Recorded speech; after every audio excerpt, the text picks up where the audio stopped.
You are probably asking yourselves right now, okay, I know how to enter, but where do I place my take profit level, right?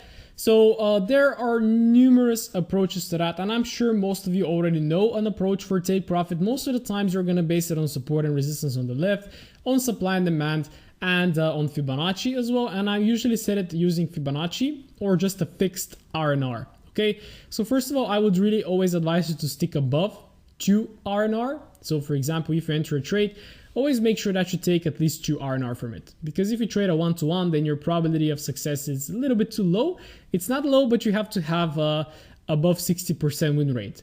While if you have a 30% win rate, but if you have a 1-to-3 risk to reward, then you're still profitable. And this is the lovely thing about risk to reward, okay? So always make sure that you take at least 1-to-2.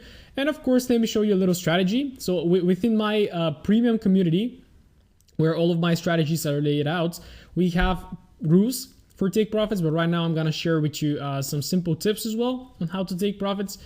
And the first is gonna be fibs. Of course, I really like fibs, especially for take profits. Nowadays, I don't use them anymore to forecast potential extensions, and not extension, but retracement. But I use them for extensions.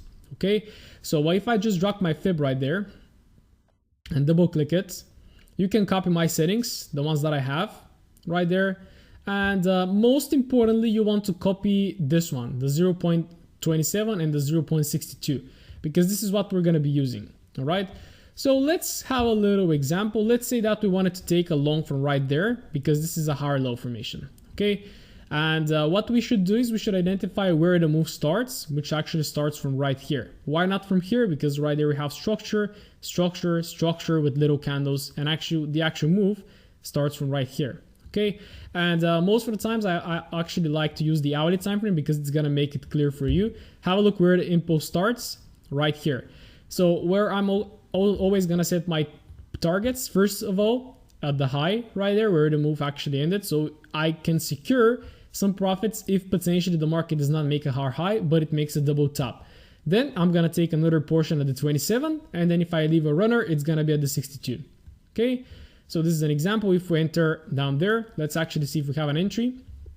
I don't think so. So the market creates a downtrend. Where is your most recent lower high? It's right there. And after this lower high is broken, even if we set a limit, we would have been missed. And this is gonna happen. But personally, I would have set it something like this eventually. And yeah, but it's already too close to the top. So this was a little bit, yeah, this example is ugly because you have that strong move to the downside, and then all of a sudden you have that move. So this is possibly London manipulation. I exactly see that it is.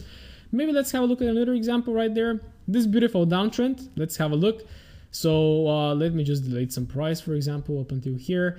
So let's start from the top. You have that push to the downside. So that push starts from here. Okay, so I'm taking from the wick, the lowest wick like this. And you can see the market retraces right there. 61.8, 786 and all of that stuff. And if I go to the hourly actually, this is the push. So in between these big areas right there, you could have had a trade right there, maybe a break even, then a trade right there, and that is actually going to work. So first take profit is usually at the lows right there, as you can see at the 0. Second take profit at the 27, which is actually the majority of your position, and then if you're patient enough, you can wait some for the 62. But for myself, the 62 is not a really high probability because the market will tend to pull back a little bit. Okay. And if we have a look again at another scenario, we have that push to the downside right there that actually creates a major lower high. So our major lower high is right there. We have that push to the downside. So after this, we're going to be looking for shorts.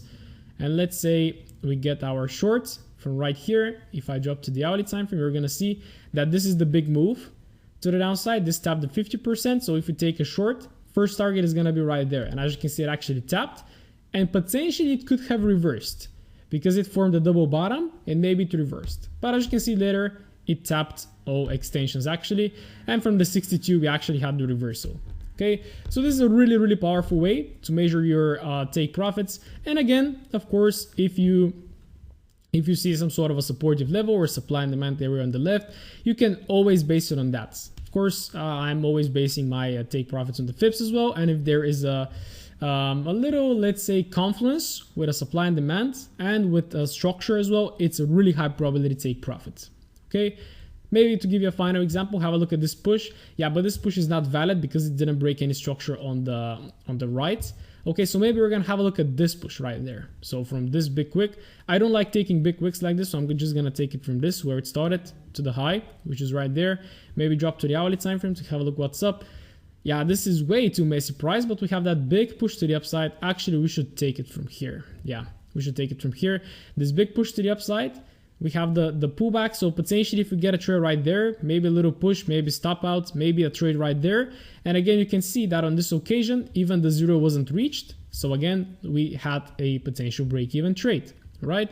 And if I actually examine, if we got an entry right there, this is how I'm gonna share with you how to actually backtest the strategy. So we actually had a break of this structure right there with this break. So potentially you can enter, yeah, have a look at that push. Indecision candle, so either enter on the Morningstar formation like this, stop loss below this structure because you believe that this is going to be your higher low formation, and then again take profit if you remember it is at the high, which is going to give you a 3.93 R&R. But then we saw that the market pushed into the highs and missed by our take profit by a bit, and then it actually went down. Okay. So this is it. This is how you're going to setting take profits with the Fibonacci, with support and resistance. And if you have another method, I know of ATR as well. Some of you set your stop losses and take profits with ATR. That is perfectly fine. So make sure to find your way. But this is how I personally do it most of the times.